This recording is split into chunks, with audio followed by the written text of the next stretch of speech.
Accanto a me due giovani leve della canzone domani sera canteranno, si chiamano Principe e Socio. A voi è piaciuto Russell Crowe? Sì. No, volevamo dire, insomma, speriamo che ce la facciamo a cantare perché, insomma...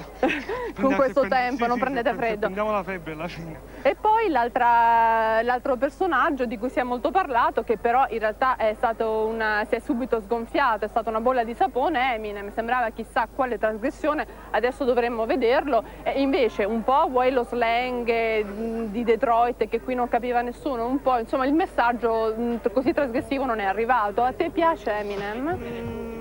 Direi per certi versi sì, lo vedo figlio di eventi, insomma, un po' diverso dal nostro personaggio della canzone. So che la vostra canzone è completamente diversa. Targato Na si chiama e canteremo domani sera. Sì, il nostro Buoni è più figlio di una sentimenti. condizione sociale. Si chiama Ciccio. Intanto vediamo, ieri sera ha trionfato Giorgia, che era un po' così come da copione, molto ci si aspettava, e poi Francesco Renga tra i giovani, lo vediamo adesso, ex voce dei Timoria, e anche i Gazzosa, freschissimi, giovani, insomma.